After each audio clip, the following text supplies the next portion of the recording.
Ayo, segera download Quran Tadabbur, tafsir dalam genggaman Anda.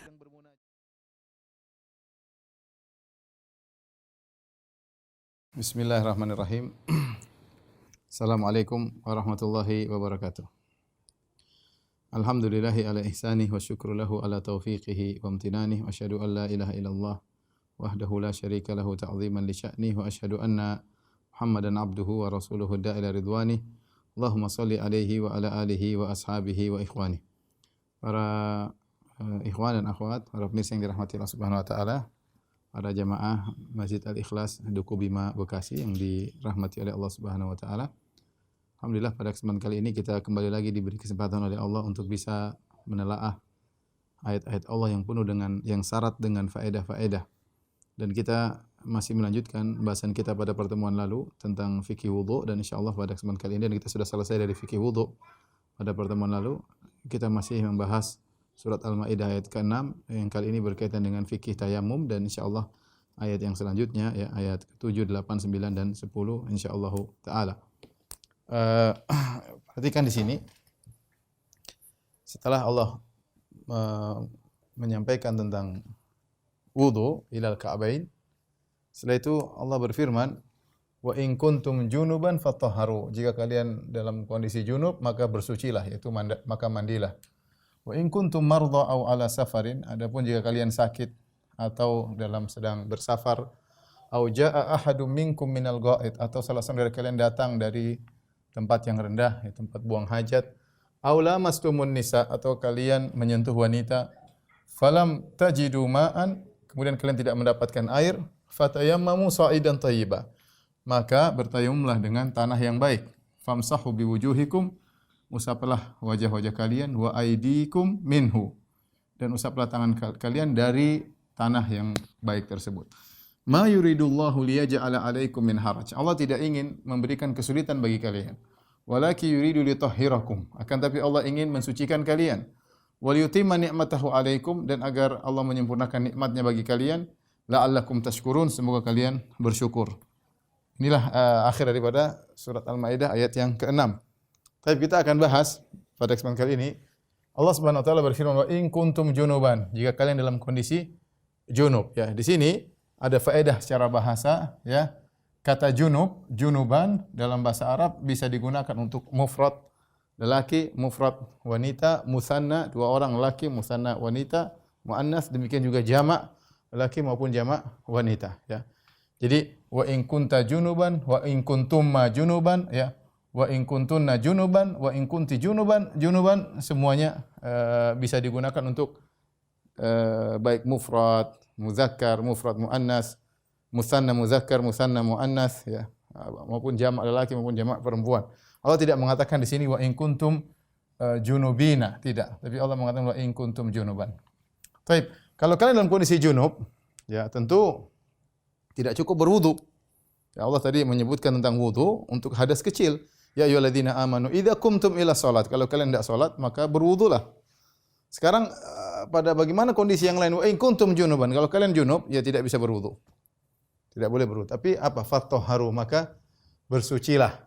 Maksudnya fatahharu di sini adalah mandi, ya. Tapi faedah yang disebut oleh para ulama dari kalimat fatahharu, maka mandilah, bersucilah. Pertama, di sini ada faedah pertama, mandi harus seluruh badan. Kenapa? Karena Allah Subhanahu wa taala tidak memperinci anggota mandi. Beda dengan wudu. Allah menyebutkan, ya ayyuhalladzina amanu idza qumtum ila sholati faghsilu aydiyakum, faghsilu wujuhakum wa aydiyakum ilal marafiq. Kalau kalian mau salat maka berwudulah, cuci wajah, cuci tangan. Allah perinci wajah, tangan, kepala, kaki. Itu wudu, sehingga kita tahu bagian anggota wudu apa saja. Tetapi ketika Allah berbicara tentang mandi, fatahharu, Allah tidak sebutkan. Yang ini menunjukkan bahwasanya mandi harus mengenai seluruh tubuh, dari ujung rambut sampai ujung kaki, semua harus kena air, ya. Ini hukumnya tersendiri bagi orang yang berhadas besar junub. Kemudian juga faedah yang bisa kita ambil dari sini, mandi tidak harus tertib. Tidak harus tertib. Maka seorang boleh basah dulu di bawah, kanan, kiri, boleh, tidak harus tertib. Sunnahnya tentunya Nabi SAW menyunahkan mandi dengan wudu dulu, kemudian anggota sebelah kanan, kemudian anggota sebelah kiri, baru kemudian mengguyuri seluruh tubuh. Tetapi seandainya seorang yang penting badannya basah, bagian bawah dulu baru bagian atas sah. Yang penting tubuhnya seluruhnya adalah basah ya. Karena tidak harus tertib. Oleh karenanya mandi ada dua, ada mandi yang kita bilang mandi al-mujzi, al-ghusl al-mujzi yaitu yang minimal yang penting sah. Itu seorang tinggal meniatkan untuk mandi, kemudian masuk ke dalam kolam, keluar basah seluruh tubuhnya sah. Itu mandi yang minimal kalau kita. Tetapi kalau seorang ingin mandi yang sesuai dengan sunnah, tentunya dia berwudu dulu. Setelah berwudu baru dia mandi. Tapi seandainya badannya seluruhnya basah dengan niat ya, dengan niat untuk menghilangkan hadas besar, maka sudah sah mandinya. Ini faedah yang kedua. Jadi mandi tidak disyaratkan tertib. Ya, mandi tidak disyaratkan tertib. Yang ketiga, mandi dengan niat mengangkat hadas besar sudah cukup untuk sholat. Meski tidak niat menghilangkan hadas kecil, meskipun tidak wudu ketika mandi. Karena di sini Allah mengatakan wa in kuntum junuban fatahharu. Kalau kalian dalam kondisi junub maka bersucilah. Sementara konteks ayat berkaitan dengan salat. Saya ulangi ayat pertamanya di awal Allah mengatakan ya ayyuhalladzina amanu idza qumtum ila sholati. Wahai orang beriman jika kalian hendak salat ya, maka berwudulah. Artinya kalau kalian berhadas kecil wudulah. Tapi kalau kalian hadas besar maka mandilah. Maka mandilah. Jadi kalau seorang niat mandi ya, kemudian dia niat untuk menghilangkan hadas besar, maka sudah cukup dia untuk salat. Meskipun dia tidak berniat untuk menghilangkan hadas kecil. Ya. Karena begitu hadas besarnya terangkat, otomatis hadas kecilnya juga hilang. Meskipun dalam mandinya dia tidak berwudu. Karena wudu dalam mandi bukan syarat mandi. Wudu dalam mandi hukumnya sunnah. Ya, kita berusaha menjalankan sunnah ketika kita mandi junub. Ketika kita mandi junub kita berusaha wudu. Setelah itu kita mandi. Tapi kalau kita keburu-buru, tidak sempat langsung aja bismillah mandi, selesai ya. Maka sudah cukup kita boleh langsung sholat tanpa harus wudu terlebih dahulu karena mandi sudah mewakili wudu. Terangkatnya hadas besar sudah mewakili terangkatnya hadas kecil ya. Jadi saya ingatkan kepada ikhwan, mandi jadi intinya harus niat. Saya ingin mandi junub. Ya, barang siapa yang mandi tidak diniatkan mandi junub, maka mandinya tidak sah. Karena kata Allah fatahharu, bersucilah. Allah sebutkan dulu tentang junub. Baru Allah mengatakan bersucilah, berarti niatlah untuk menghilangkan junub tersebut. Karena fa di sini, maka bermandilah. Kata Allah, kalau kalian junub maka mandilah. Berarti harus niat untuk menghilangkan junub tersebut. Barang siapa yang sekedar mandi tidak niatkan menghilangkan junub, maka mandinya bukan mandi bersuci ya. Contohnya, seorang di pagi hari mungkin berhubungan dengan istrinya di hari Jumat misalnya. Di pagi hari berhubungan dengan istrinya, kemudian dia tidak langsung mandi, dia pergi ke pasar mungkin jualan atau apa. Kemudian dia pulang mau sholat Jumat, mau ke masjid ini. Dia mandi, dia lupa bahwa dia dalam kondisi junub, dia mandi biasa aja sebagaimana orang mau pergi Jumatan biasanya. Ya, beda antara mandi mau Jumatan dengan mandi untuk hilangkan junub. Dia lupa kalau dia sedang junub, maka dia mandi biasa. Ketika sampai ke masjid kemudian dia Allahu Akbar. Baru terbetik saya ternyata belum mandi junub. Nah, kalau begitu dia tidak sah. Salatnya tidak sah karena dia mandinya tidak sah karena ketika mandi dia tidak berniat untuk mandi junub. Jadi mandi harus ada niat. Baik, saya ulangi lagi. Mandi harus niat, kemudian mandi air harus badan seluruh kena air, tidak harus tertib dan tidak harus wudu. Wudu hukumnya sunnah ketika mandi. Baik. Setelah itu Allah berfirman, wa in kuntum mardha aw ala safarin. Kalau au jaa ahadun minkum minal ghaid aw lamastumun nisa falam tajidu ma'an fatayammamu. Kalau kalian sedang sakit atau dalam kondisi safar atau baru datang dari buang hajat atau menyentuh wanita, kemudian kalian tidak mendapati air, maka bertayamumlah. Tapi ini kita bahas pertama, wa in kuntum mardha. Kalau kalian sakit. Sakit didahulukan penyebutannya karena banyak orang yang sakit akhirnya tidak bisa menggunakan air. Tentunya tidak semua sakit. Ada orang sakit tapi dia masih bisa gunakan air, tidak jadi masalah ya. Sakitnya tidak berkaitan dengan air misalnya ya. Misalnya dia sakit gula misalnya atau dia sakit ginjal pakai air enggak ada masalah ya, enggak ada masalah bagi dia. Tetapi jika sakitnya membuat dia tidak bisa menggunakan air, maka baru dia bertayamum. Contoh, misalnya sakit yang tidak bisa menggunakan air seperti luka kebakar misalnya tangannya kebakar, kakinya kebakar, enggak mungkin kasih air, atau luka terbuka, enggak mungkin juga kasih air, maka sangat sakit, sangat perih. Ini juga tidak bisa menggunakan air. Ini maka boleh dia bertayamum. Kemudian atau jika dia gunakan air, maka penyakitnya bertambah parah atau kesembuhannya tertunda. Ini juga boleh dia tidak gunakan air. Contoh dalam kondisi flu. Dalam kondisi flu kalau dia pakai air misalnya, maka kemudian flu-nya jadi semakin parah atau tertunda kesembuhannya, dan ini dokter yang tahu. Dokter bilang jangan dulu mandi, jangan pakai air ya. Ya, jangan dulu mandi, jangan pakai air misalnya. Tenang dulu ya. Nah, maka kalau dokter mengatakan jangan dulu pakai air, maka jangan dia paksa. Jangan dia paksa pakai air. Wala taqtulu anfusakum, jangan kalian bunuh diri kalian. Wala tulqu bi aidikum ila tahlukah, jangan kalian menjerumuskan diri kalian dalam kebinasaan. Ya. Alhamdulillah ada pilihan. Pilihannya bisa tayamum. Maka kalau pakai air ternyata menambah parah atau tertunda kesembuhan, maka boleh tayamum. Kemudian juga para ulama menyebutkan di antara yang berkaitan dengan tayamum yaitu hukum takut sakit. Dia tidak sakit, tetapi dia khawatir kalau menggunakan air yang dingin dia bakalan sakit. Maka dalam kondisi demikian dia boleh tayamum. Contoh, kita mungkin di Indonesia tidak ada atau daerah dingin jarang, tapi kalau di sebagian daerah di Eropa atau di misalnya di Arab Saudi ya, kalau musim dingin dingin banget ya. Nah, dia khawatir ternyata pemanasnya mati misalnya. Kalau dia mau mandi junub pakai air dia bakalan bisa sakit, dan dia tahu dia perkirakan dia bakalan sakit, dia boleh tayamum. Dia boleh tayamum. Nanti mandinya nanti aja siang sudah mulai hangat baru dia mandi. Tidak jadi masalah. Dia mau nyalain api kelamaan bakalan segera terbit fajar. Mau nyalakan air panas kelamaan, ya sudah, dia tayamum aja baru kemudian dia salat. Dia tidak sakit. Tapi dia takut kalau menggunakan air khaufan minal marad, dia khawatir terjerumus dalam sakit. Nah, orang yang takut menggunakan air karena takut menjadi sakit, hukumnya sama seperti orang sakit, maka dia boleh bertayamum ya. Boleh bertayamum.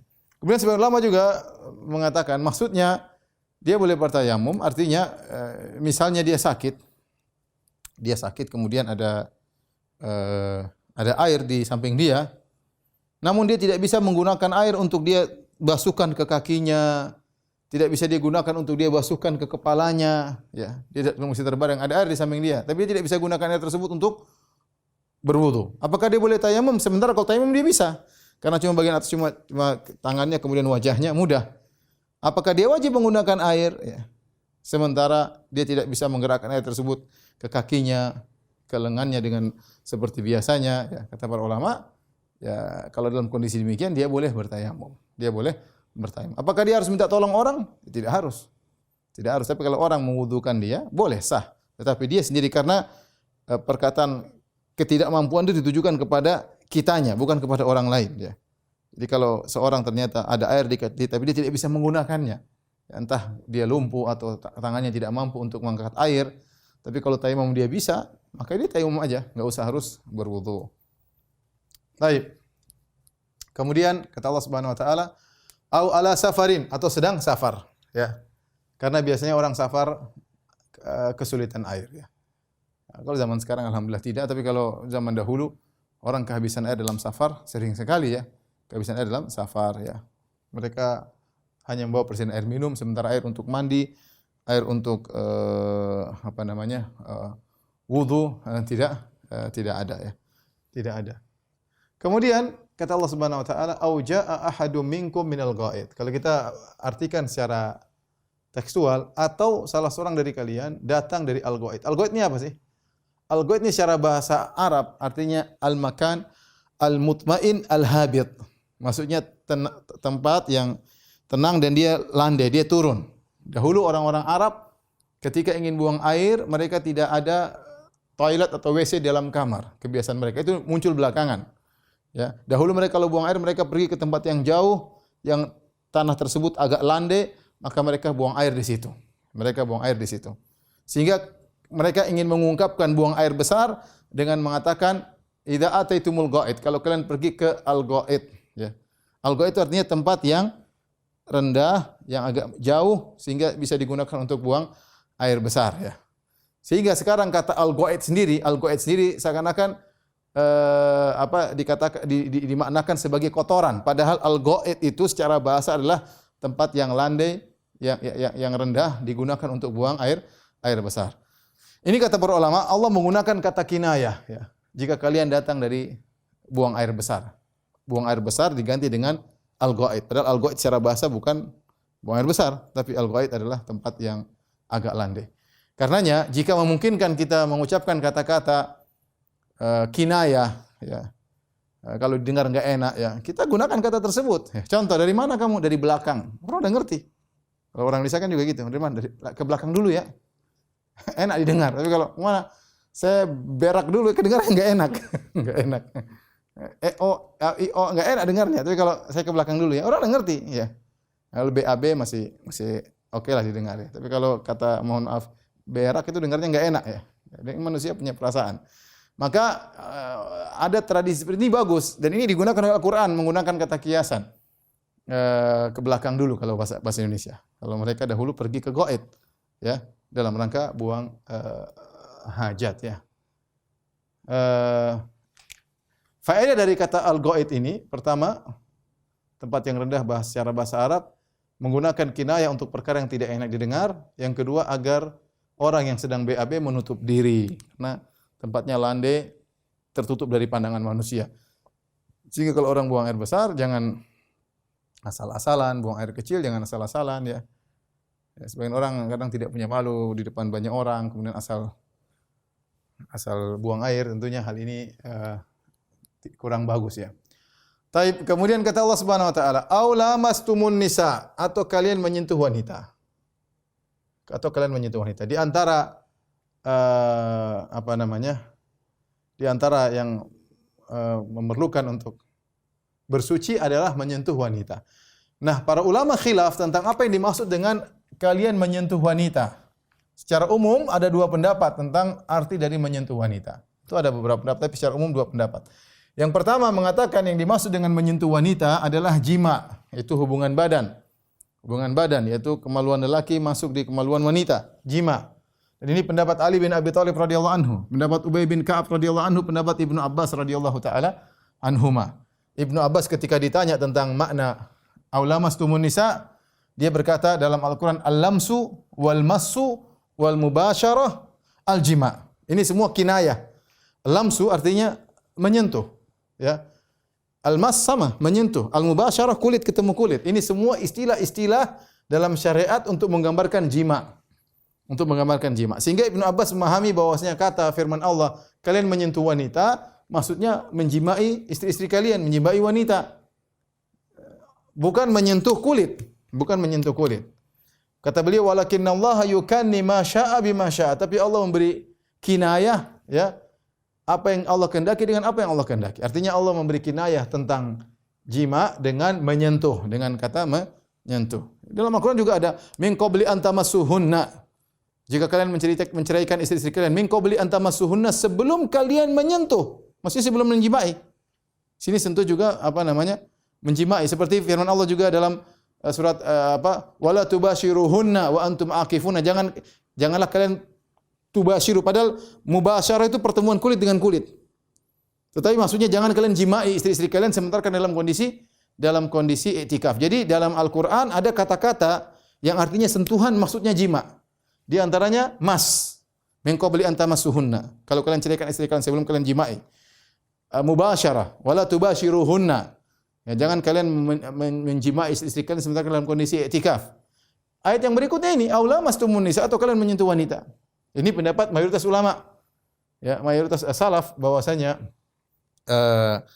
makna menyentuh di sini artinya menjimai wanita.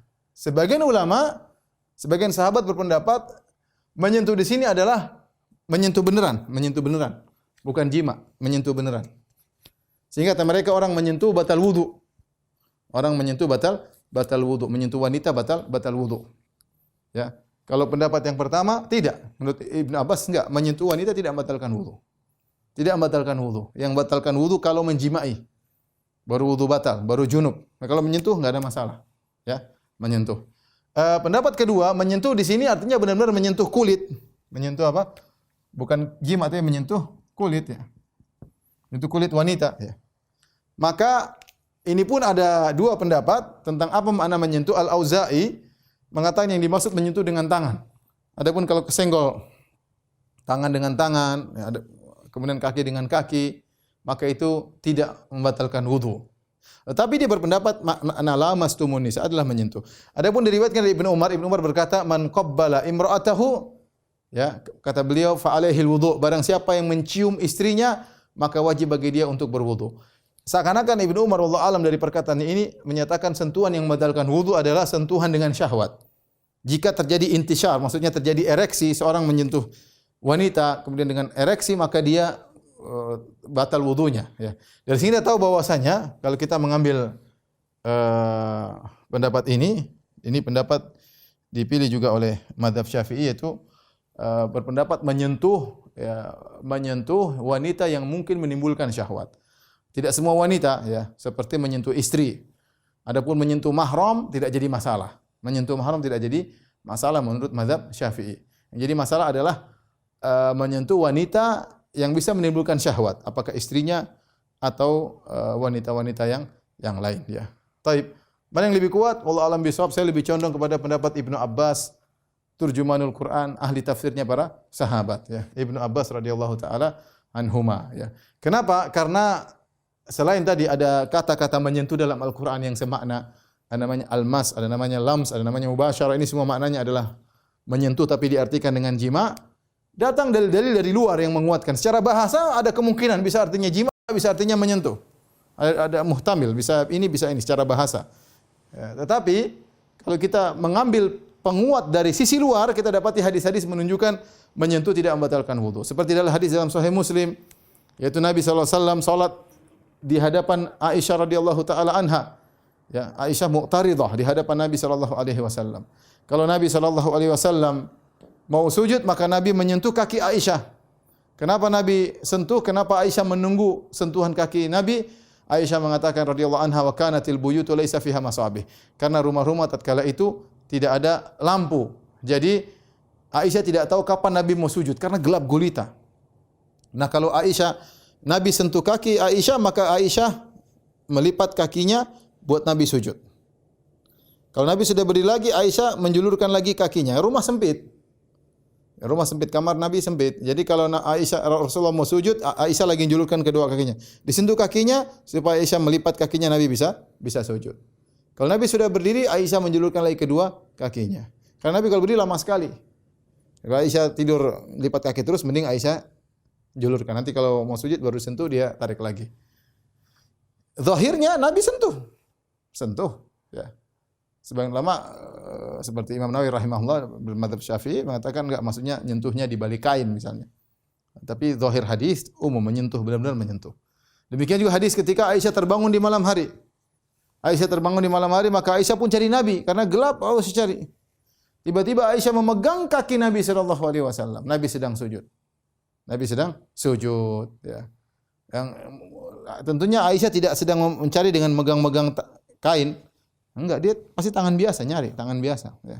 Kemudian megang kaki Nabi sallallahu alaihi wasallam dan ternyata Nabi melanjutkan apa? Salatnya. Nabi melanjutkan salat. Ini dalil bahwasanya menyentuh wanita tidak membatalkan wudu. Menyentuh wanita tidak membatalkan wudu. Dan ini memang agak repot kalau kita mengatakan menyentuh wanita membatalkan wudu.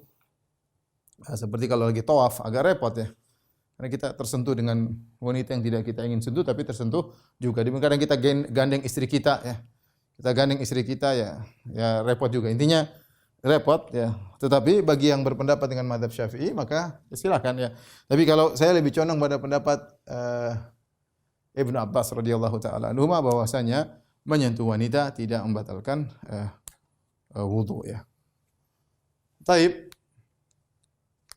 Jadi menyentuh sini maksudnya adalah jima. Kata Allah, "Falam tajidu ma'an." Jadi kalau kalian dalam kondisi junub atau sedang safar, atau sedang sakit, sedang safar, atau buang air besar, atau jima, ya. Kemudian kalian ingin berwudu atau ingin mandi, falam tajidu ma'an, kalian tidak mendapati air. Apa yang kalian lakukan? Fatayammamu sa'idan thayyiban, maka bertayamumlah dengan tanah yang baik. Baik. Falam tajidu ma'an, di sini air. Di sini dua syarat yang dipersyaratkan. Yang pertama, harus cari air, cari. Jadi cari yang sesuai yang masuk akal, bukan berarti harus jalan 3 kilo, yang sekitar aja ya. Cari 100 meter ke sana, 100 meter ke sana mungkin ya, yang masuk akal. Sementara waktu berjalan, ya, kita tidak ingin keluar waktu. Bukan berarti harus jalan sekilo ke sana, enggak ya. Kira-kira Kalau tempat tersebut sekitarnya kira-kira enggak ada sumber air, sudah berusaha mencari, maka la yukallifullahu nafsan illa usaha, fattaqullaha mastata'tum, bertakwalah semampu. Ya sudah tayamum. Tayamum karena memang bukan kita disuruh harus jalan 10 kilo untuk cek air. Ini bertentangan dengan syariat yang dibuat untuk memudahkan. Mending beli air daripada harus jalan 10 kilo kalau ada penjual air, maksud saya ya. Jadi bukan maksudnya harus berjalan jauh. Tidak, artinya yang memungkinkan kita berjalan sekitar kita berdasarkan urf kita sudah mencari kok, di sana enggak ada, di sana enggak ada, sudah. Mau lihat pakai kekeran juga enggak ada air, ya sudah kita bertayamum. Terus yang berikutnya, falam tajidu ma'an, harus cari air. Air di sini adalah air mutlak. Ini dalil bahwasanya mandi atau wudu tidak boleh kecuali dengan air yang masih bisa disebut dengan air mutlak. Apa itu air mutlak? Air yang kalau kita cari, ya air kita masih disebut dengan air. Dia belum berubah dari min asli khilqatihi, belum berubah dari sifat dasarnya. Kalau saya bilang datangkan air, ada orang datang air sumur, saya bilang benar. Ada orang bawakan air hujan, saya bilang benar. Ini air yang saya maksud. Tapi kalau ada orang kita bilang datangkan air, dia bawa air kelapa. Oh, ini namanya bukan air, namanya air kelapa. Saya bilang ambilkan air buat saya, atau dia ambil air mawar, perasan mawar. Ini bukan air yang saya maksud, ini bukan air mutlak, ini namanya air mawar. Saya bilang minta air, atau dia datangkan teh, ya ini bukan air. Jadi tidak boleh orang wudu pakai teh, enggak boleh. Pertama, tidak sah, yang kedua bahlul ya. mandi junub pakai air teh, apalagi pakai sirup, ya enggak boleh. Meskipun itu cairan. Jadi tidak semua cairan boleh digunakan untuk berwudu. Yang boleh digunakan untuk berwudu dan mandi junub namanya air mutlak. Air mutlak itu air yang masih disebut dengan air.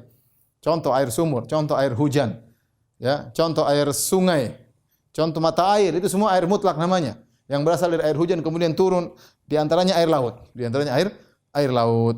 Ini semua namanya air yang bisa digunakan untuk mandi dan untuk wudu. Adapun air teh, air mawar, air kelapa, ya, ini semua tidak bisa digunakan untuk berwudu, ya. Falam tajidu ma'an, kalian tidak dapat air, apa yang kalian lakukan? Fatayammamu, maka hendaknya kalian bertayamum. Tayamum dalam bahasa Arab artinya al-qasdu, bermaksud, ya. Ya, bermaksud, ya. Wala tayammamul khabitha minhu tunfiquna walastum biakhidhihi illa an tughmidhu fi. Kata Allah, janganlah kalian kalau mau bersedekah cari yang jelek baru kalian sedekahkan. Yang kalian saja kalau mau ngambil tutup mata karena barang ini jelek. Kalau kita berinfak yang seadanya, jangan cari mana makanan yang mau basi baru sedekahkan. Enggak. Cari yang mau rusak baru sedekahkan. Enggak. Jangan cari yang pilih yang jelek baru sedekahkan. Kata Allah, wala tayammul khabitha. Jangan kalian bermaksud mencari yang buruk untuk kalian infakkan. Jadi tayammum bahasa Arab artinya menuju, ya, menuju atau bermaksud. Maka kata para ulama, fatayammamu ini menunjukkan secara bahasa artinya bertujulah kalian menuju sa'idan, tanah yang baik. Menujulah kalian menuju tanah yang baik. Ini dalil bahwasanya syarat bertayamum juga butuh niat. Karena tayammum sendiri artinya bermaksud, ya. Jadi semua bersuci butuh niat, wudu butuh niat, mandi butuh niat, tayamum juga butuh niat, ya. Fatayammamu sha'idan thayyiban. Tayyib. Kata Allah Subhanahu wa taala, bertayamum dengan tanah yang baik. Sha'idan sendiri, sha'id, ya. Apa maknanya sha'id? Sha'id ada khilaf di kalangan para ulama tentang makna sha'id, ada khilaf, ya. Ada yang mengatakan semua yang mengandung unsur tanah.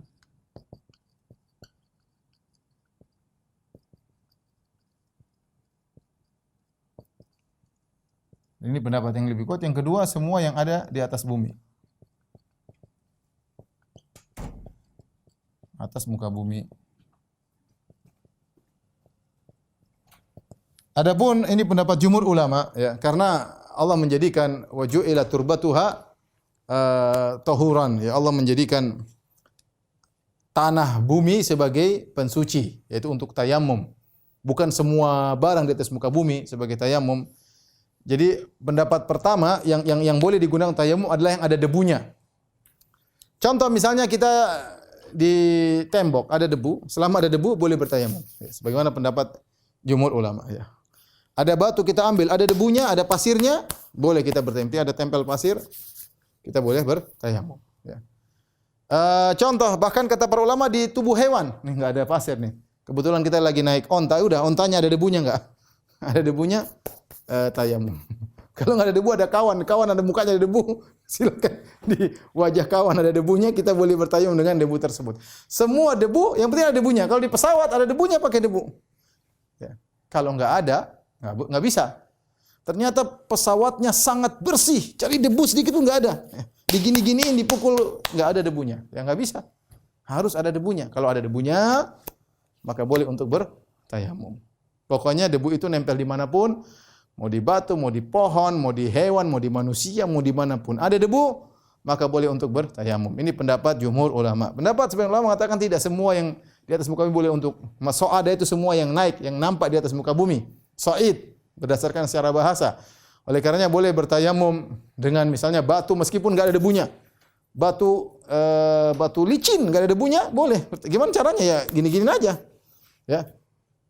Nggak ada debunya, nggak ada masalah. Bahkan yang mengatakan boleh dengan rumput. Nggak ada masalah, dengan kayu boleh, meskipun ada debunya. Karena itu semua yang nampak di atas muka bumi. Allah alam bisawab.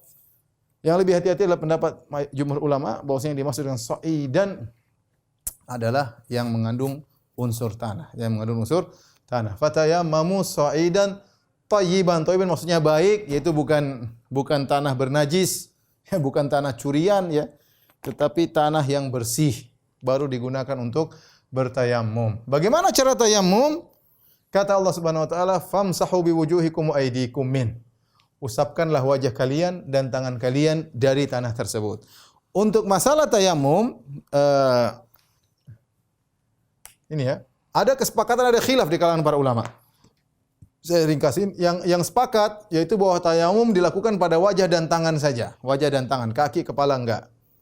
Yang kedua juga yang disepakati adalah cuma diusap, bukan digosok, bukan ambil pasir kemudian digosok-gosok, enggak, cuma diusap biasa. Bukan ambil pasir kemudian digosok-gosok di wajah, enggak. Jadi yang disepakati dua pada wajah dan tangan, yang kedua cuma diusap bukan digosok. Adapun khilaf ada.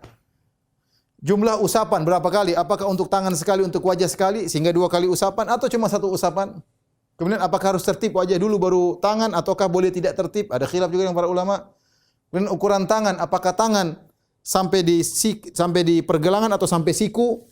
Ini khilaf, ya. Saya ulangi, khilaf di kalangan para ulama dalam beberapa hal. Ini sudah soal tadi sudah kita bahas. Dalam beberapa hal di antaranya apakah jumlah usapannya tangan sekali, wajah sekali, ataukah sekali cukup wajah dan tangan. Yang kedua, tertib apakah harus wajah dulu baru tangan atau bolehkah tangan dulu baru wajah?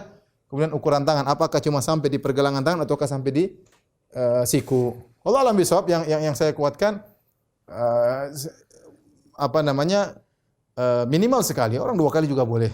Dorbatan sekali, dalam sebagian riwayat sekali untuk tangan, sekali untuk wajah. Tapi kalau sekali sudah cukup, ya. Innama yakfika an taqula bi yadayka hakadha, dalam hadis Ammar bin Yasir. Cukuplah engkau bertayamum dengan sekali pukulan, kata Nabi sallallahu alaihi wasallam, ya. Ya, karena kita bukan untuk mencari pasir yang banyak, ya. Cuma sedikit bahkan dibersihkan baru kita gunakan untuk tayamum. Jadi sekali sudah cukup untuk tangan dan wajah, ya. Kemudian masalah tangan apakah cuma sampai di sini ataukah sampai digosokkan sampai ke siku? Ya, mazhab Syafi'i, Imam Syafi'i dalam Qaul Jadid, ya, sampai ke siku. Karena ada riwayat yang datang seperti itu. Tapi yang benar bahwasanya sampai ini pun sudah cukup. Seandainya ada yang melebihkan tidak jadi masalah. Tetapi hadis-hadis kebanyakan yang datang cuma sampai di pergelangan tangan. Demikian juga Allah Subhanahu wa taala berfirman dalam ayat ini, wa aydikum. Tangan, dan tangan dalam bahasa Arab asalnya adalah pergelangan tangan, ya. Wasariqu wasariqatu faqatu aydiyahuma, kata Allah, pencuri laki-laki, pencuri perempuan, potonglah tangan mereka. Maksudnya ini sampai sini. Makanya ketika Allah menyuruh sampai siku, Allah mengatakan ilal marafiq wa aydiyakum ila. Cucilah tangan kalian sampai ke siku. Karena seandainya tidak ada kata sampai ke siku, berarti cuma sampai pergelangan tangan. Tangannya asalnya itu ini. Ketika Allah ingin bicara sampai ke siku, Allah mengatakan sampai ke siku. Allah tambah kata wa aydiyakum ilal marafiq. Cucilah tangan kalian sampai ke siku. Ketika Allah bicara tentang tayamum, Allah tidak mengatakan sampai ke siku, enggak. Berarti kembali kepada hukum asal cuma sampai di sini, ya. Sampai di sini. Kalau ada yang nambah sampai siku, enggak ada masalah, ya. Tidak jadi masalah, itu pendapat, ya. Adapun tertib yang rajih wallahu alam bisawab, tidak harus tertib, wajah boleh dulu, tangan boleh dulu. Dalam sebagian riwayat, ya, Nabi mencontohkan dengan tangan terlebih dahulu. Sebagaimana hadis Ammar bin Yasir, ya. Rasulullah SAW mengatakan innama yakfika an taqula bi yadayka hakadha, cukup kau begini. Jadi Ammar bin Yasir ini pernah bersafar, kemudian dia junub, kemudian dia tidak punya air, maka dia menyangka badannya air tanah pengganti air, maka dia mengatakan fatamarraqtu kama tamarraqad dabbah. Saya pun bolak-balikkan badanku di tanah supaya badan semua penuh dengan tanah pengganti air. Ternyata Nabi mengatakan salah, bukan begitu. Cukup engkau memukulkan kedua tanganmu kemudian mengusap, maka Nabi pun mengusap punggung tangan. Kemudian Nabi summa yamsahu wajhahu, kemudian mengusap wajah. Jadi kalau kita mau tayamum begini ya, kita sederhananya kita bismillah ya. Kemudian kita pukulkan tangan di tanah ya. Bismillah ya. Kemudian kalau ternyata debunya banyak kita bersihkan ya, karena kita bukan mau taruh pasir di wajah. Jadi pukul bismillah sekali. Kalau banyak kita bersihkan, kemudian kita usap punggung telapak tangan kanan, kemudian punggung telapak tangan kiri. Kemudian kita usap sekali wajah. Sebagaimana kita wudu sekali aja. Sudah. Ini boleh ya. Kalau dibalik berdasarkan ayat, boleh juga karena datang riwayat juga sebaliknya. Jadi bismillah. Kita begini, kita wajah dulu. Wajah dulu sekali, baru kemudian tangan kanan, tangan kiri ya. Kira-kira demikian. Maka sudah cukup kita bertayamum ya, bertayamum. Kemudian kata Allah di akhir ayat, "Ma yuridullahu liyaj'ala 'alaikum min haraj." Allah tidak berkehendak menyulitkan kalian.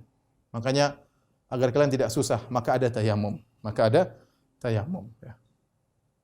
Maka ada tayamum. Ustaz, bagaimana kalau orang sakit, enggak ada air, enggak bisa tayamum? Terus gimana? Ya sudah, salat aja, enggak usah pakai wudu, enggak usah pakai mandi junub, enggak usah tayamum. Terus apa? Fattaqullaha masata'tum. Salatlah sebagaimana kalian mampu. Ini dirojikan oleh Imam Bukhari dalam Sahih Bukhari dan juga diisyaratkan oleh Ibnu Hajar dalam Fathul Bari. Itu tentang kisah turunnya ayat tayammum ya. Yaitu ketika Aisyah radhiyallahu taala anha, ringkasnya Aisyah radhiyallahu anha ketika itu bersafar kemudian kalungnya hilang, maka Nabi SAW menyuruh para sahabat untuk cari kalung sampai pagi. Wan nasu laisu ala ma wa laisa ma'ahum ma. Waktu itu orang-orang tidak sedang dalam kondisi bersuci dan mereka tidak bawa air untuk bersuci. Akhirnya ketemu setelah subuh, setelah siang baru ketemu kalungnya. Ternyata orang sudah sholat. Dan Nabi tidak menyuruh mereka untuk sholat ulang. Ini menunjukkan bahwasanya mereka sholat dalam kondisi tidak bersuci. Karena waktu itu belum turun ayat tayammum, belum. Mereka tidak bisa bersuci, ada yang junub, ada yang belum. Ini tidak ada air. Ternyata mereka sholat. Turun ayat tayammum belakangan. Ya. Sehingga mereka mengatakan, "Ma hiya bi awwali barakatika ya ala Abi Bakar." Ini bukan keberkahanmu pertama kali wahai Aisyah radhiyallahu taala anha. Engkau membawa berkah. Tapi intinya Ibnu Hajar rahimahullah berdalil bahwasanya mereka salat dan Nabi tidak suruh mereka untuk ulangi salat, berarti mereka salat tanpa wudu. Maka waktu kita ditanya tentang sebagian dokter atau tenaga medis yang menggunakan baju apa namanya itu? Kayak baju astronot ya. Hah? Ya itulah baju itulah ya. Kemudian menangani orang-orang terkena Covid yang kemudian ternyata harus memakai baju tersebut dalam waktu yang lama ya. Yang akhirnya melewati 2 waktu salat yang tidak bisa dijamak, misalnya dari pagi sampai duhur lewat, ya, kemudian asar lewat, kemudian menuju maghrib, asar tidak bisa dijamak ke maghrib. Terus gimana caranya? Sudah salat. Wudu enggak bisa. Kalau wudu kebuka bisa jadi virus masuk dan yang lainnya, maka fattaqullaha masata'tum. Salatlah semampunya ya. Ya, jadi tapi selama masih ada pengganti, maka mandi junub dan juga wudu boleh diganti dengan tayamum. Ma yuridullahu liyaj'ala 'alaikum min haraj. Allah tidak menghendaki kesulitan bagi kalian, walakin yuridu liyutahhirakum. Tetapi Allah ingin mensucikan kalian. Mensucikan kalian maksudnya apa? Allah mensucikan kalian secara ini untuk membersihkan kalian, maksudnya secara hissi jasmani ya, dengan mandi kalian bersih, dengan wudu kalian bersih ya. Secara his kita mandi kan bersih-bersih. Wudu juga bersih-bersih, kecuali tayamum tidak nampak kebersihan. Tetapi bersih yang kedua bersih maknawi, jiwa juga bersih. Dengan kita mandi, dengan kita wudu, dengan kita tayamum, jiwa kita bersih. Kenapa? Karena ketika kita mandi, ketika kita wudu, kita tayamum, maka dosa-dosa kita berguguran. Karena dalam hadis kalau orang berwudu, maka ketika dia mengusap wajahnya, semua dosa yang dia lakukan dari pandangan matanya berguguran. Makanya disunahkan kita kalau setiap salat kita berwudu meskipun belum batal. Sunnah Nabi sallallahu alaihi wasallam, tidak harus. Kenapa? Setiap kita berwudu, dosa-dosa kita yang di mata kita ini banyak akan berguguran. Ya. Kemudian ketika mencuci tangan, dosa-dosa kita yang ada di tangan berguguran bahkan sampai tetes terakhir. Ya. Kita ini macam-macam sering apa? Sering ngetik-ngetik macam-macam ya. Sering komentar macam-macam ya, nyakitin hati orang atau lihat macam-macam, ini jadi-jadi bikin masalah ya. Jadi bikin masalah. Hanya berwudu keluar gugur apa? Dosa-dosa. Kemudian kaki juga yang kita langkah kaki menuju tempat maksiat, gugur dosa-dosa. Jadi walakin yuridu liyutahhirakum. Allah ingin mensucikan kalian, mensucikan secara jasad dan mensucikan secara maknawi. Wal yutimma ni'matahu 'alaikum, dan Allah menyempurnakan nikmatnya atas kalian, la'allakum tashkurun. Allah menyempurnakan nikmatnya berupa syariat. Nikmat bukan cuma nikmat zahir ya. Syariat mandi, wudu, tayamum itu nikmat. Allah memberi nikmat kepada kita secara zahir ya, secara berbagai macam kenikmatan, demikian juga secara batin itu nikmat syariat yang mudah. La'allakum tashkurun, agar kalian bersyukur. Baik, kita lanjutkan. Ikhwan dan akhwat yang dirahmati Allah Subhanahu wa taala, ayat berikutnya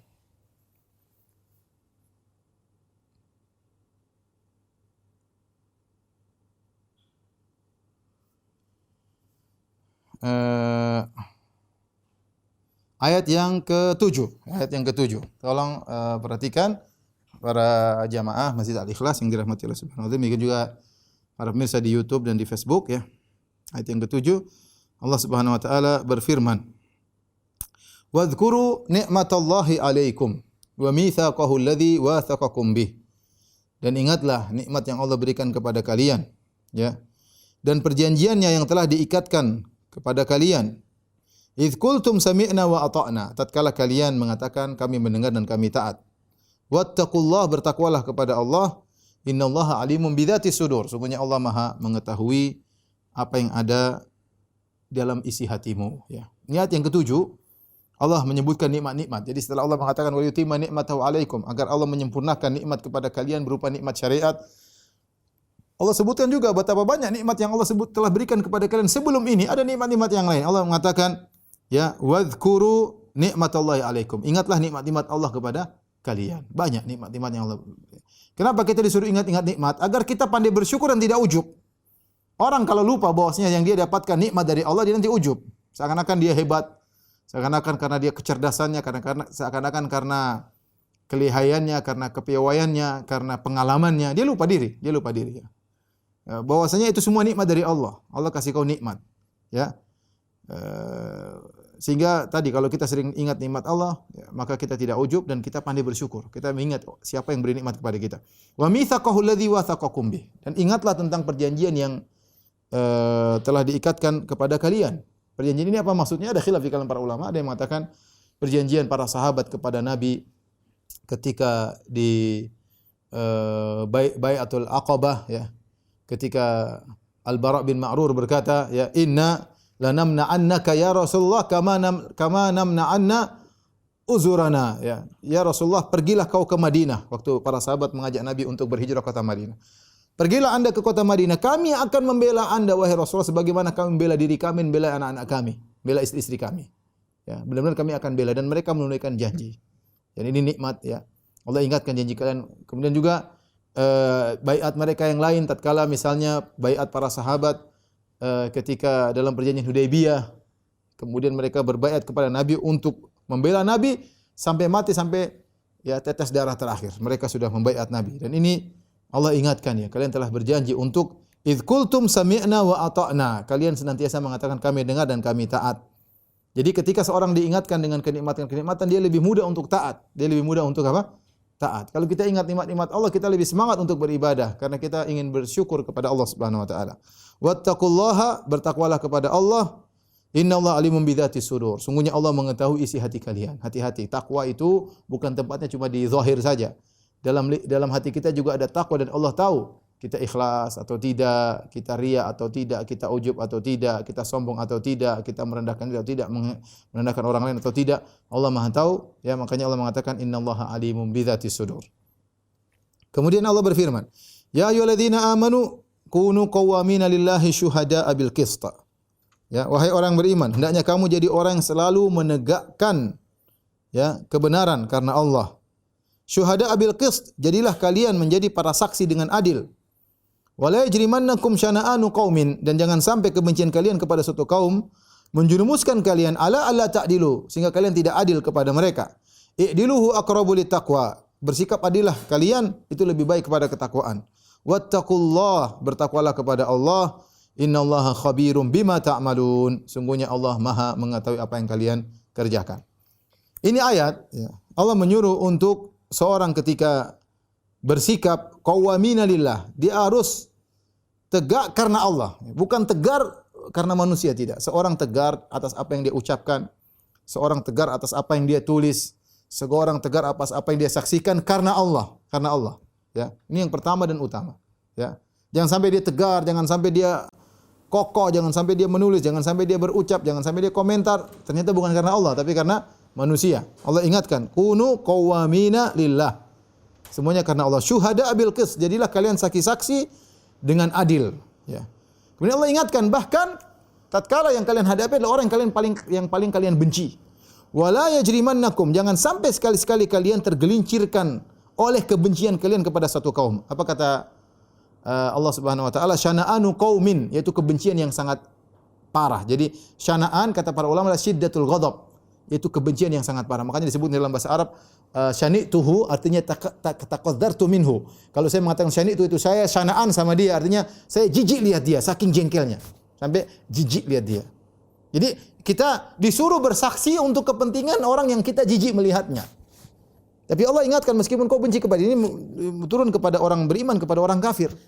Kalau orang kafir yang bikin masalah, bikin jengkel, kita jijik ngelihat dia, jengkel, orang ini zalim kepada kita, menghalangi kita untuk pergi ke Mekah misalnya yang dialami oleh para sahabat.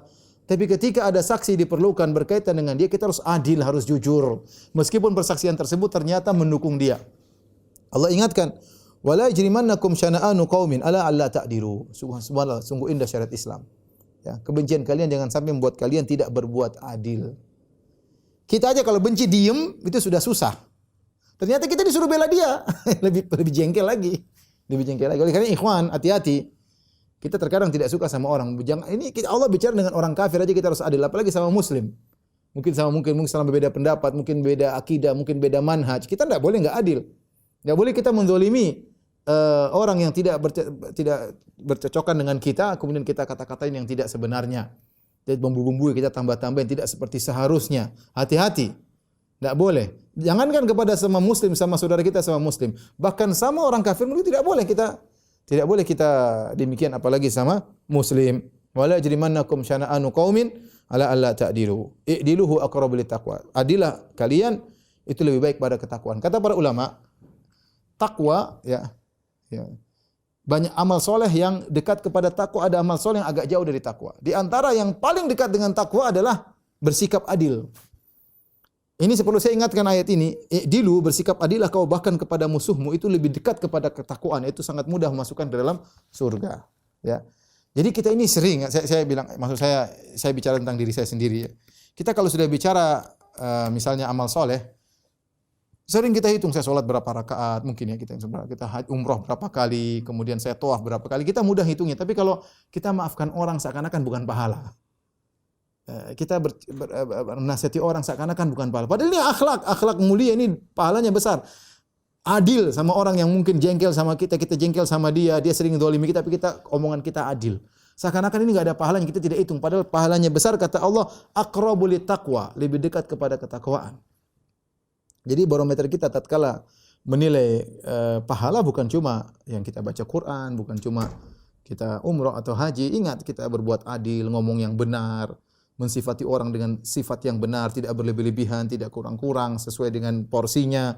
Maka itu juga adalah ketakwaan. Wattaqullah, bertakwalah kepada Allah. Innallaha khabirun bima ta'malun. Sungguhnya Allah Maha mengetahui apa yang kalian lakukan. Wa adallahu alladhina amanu wa amilus solihati lahum maghfiratun wa ajrun azim. Allah menjanjikan orang yang beriman dan beramal saleh, bagi mereka ampunan Allah dan ganjaran yang besar, ya. Wa adallahu, Allah menggunakan fi'il madhi kata para ulama, yaitu Allah telah menjanjikan. Allah telah menjanjikan seakan-akan janji tersebut akan terjadi. Dan Allah la yukhlifullahul mi'ad. Allah tidak akan menyelisihi janji Allah. Kalau sudah berjanji, orang beriman beramal saleh, mereka akan dapatkan ampunan dan ganjaran yang besar. Walladzina kafaru wa kadzdzabu biayatina ulaika ashabul jahim. Sebaliknya orang yang kafir dan mendustakan ayat-ayat kami, maka merekalah penghuni neraka jahanam, ashabul jahim, api yang menyala-nyala. Ya, api yang menyala-nyala. Silakan mereka kufur, silakan mereka mendustakan ayat Allah, silakan mereka menghina syariat Allah, silakan mereka menghina Nabi Muhammad sallallahu alaihi wasallam, silakan mereka menghina syariat Nabi Muhammad sallallahu alaihi wasallam. Ingat, mereka dustakan ayat-ayat Allah, mereka dustakan hadis-hadis Nabi sallallahu alaihi wasallam, mereka dustakan syariat Allah, ulaika ashabul jahim. Mereka adalah penghuni neraka jahanam yang menyala-nyala. Ini Allah berfirman ayat terakhir pada malam hari ini, ya ayyuhalladzina amanu dzkuru ni'matallahi 'alaikum. Wahai orang yang beriman, Allah sebutkan nikmat-nikmat Allah. Ingatlah nikmat Allah yang Allah berikan kepada kalian. Idh hamma qaumun ayyabsutu ilaikum aydiyahum. Ya. Ketika ada suatu kaum yang bermaksud untuk menggerakkan tangan mereka kepadamu, yaitu untuk memukulmu, berbuat jahat kepadamu. Fakaffa aydiyahum ankum, maka Allah tahan tangan mereka dari kalian. Mereka yang berniat buruk, ingin angkat senjata, ingin menyakiti kalian, tapi tidak terjadi. Allah tahan mereka. Wattaqullah, bertakwalah kepada Allah. Wa 'alallahi falyatawakkalul mu'minun. Dan bertawakallah kepada Allah orang-orang yang beriman. Jadi Allah ingatkan bahwasanya nikmat bukan saja perkara-perkara yang datang kita rasakan. Di antara bentuk nikmat yang besar adalah kita terhalangi dari keburukan. Sadar atau tidak sadar, terkadang ada orang yang jahat kepada kita, Allah cegah, dia tidak jadi berbuat jahat. Tapi syaratnya apa? Anda bertawakal kepada Allah. Wa 'alallahi falyatawakkalul mu'minun. Maka bertawakal kepada Allah Subhanahu wa taala, ya. Saya dengar ada waktu saya pergi ke suatu daerah, ada sebagian ikhwan awal-awal mereka berdakwah. Kemudian jumlah mereka sedikit, tidak banyak. Maka ada sebagian orang-orang yang hasad. Kemudian niat menyerang kampung kawan-kawan. Datang dengan bertrek-trek ingin menyerang kaum-kaum yang jumlah mereka sangat sedikit. Mereka tidak tahu mau bikin apa. Mereka berdoa kepada Allah, bersiap-siap diri. Subhanallah, tiba-tiba di saat malam itu mereka ingin menyerang kawan-kawan. Tahu-tahu ada beberapa perampok yang datang ke kampung tersebut.